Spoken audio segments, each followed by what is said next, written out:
Hello ladies and gentlemen, and welcome to another replay cast. Today we are looking at the game in the M4 RF, the tier 8 French premium medium tank. So I've said a lot of good things about this tank. I still kind of don't recommend it because I feel that it's not a tank that everybody could enjoy. And especially after the Scorpion came into the game, it's kind of hard to justify spending money on this instead of the Scorpion.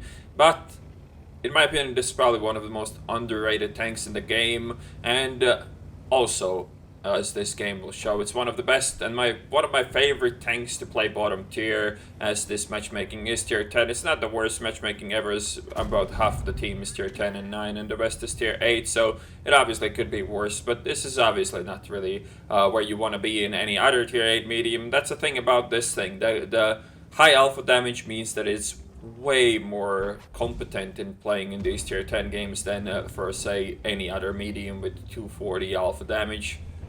So the new patch is here, which is gonna mean that I'm not gonna use the damage logs anymore, as the in-game ones are pretty good. Of course, downside to this being that Wargaming did not bother to implement those in the replay, so sadly you won't see that in the replays. I might actually go back to using the standard ones because of that, but we'll see about that in the future, I guess. Anyways, 2 shots so far, both hit. First missed shot, but that was a long one, but I really took my chances with that one and didn't go where I needed to, so, you know, whatever. Don't really lose anything for it. We still haven't lost any health and done around, what, 800 damage, close to at least. And now, I mean, the enemy team is on the beach. They are on the bottom here, which is actually really good for me. I really have pretty good shots here. That was lucky, to say the least. I could have easily tracked my 113 there, but luckily for me, the shot went where I needed it to go.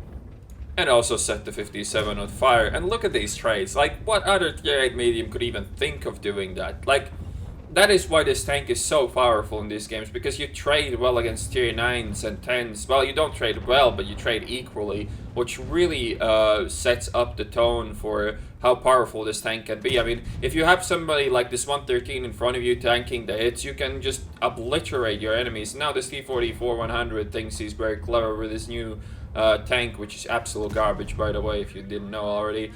So we trade again, almost double the alphas of his, so it's a pretty good shot for me. The 113 is also a good player, so he pays attention and he will shoot this fucker as well, and he rams himself to death. Well grinded, definitely worth the premium. And now the 140 has arrived to join the 57, and again, I mean, this tank even hits harder than a 140, so for a tier 8, it's ridiculous to pull shots like this, and the damage you do adds up rather quickly, even though the DPM is on the low side, on very low side actually, for a tier 8. It still adds up rather nicely when you can pretty much shoot for 390 damage every 10 seconds or so.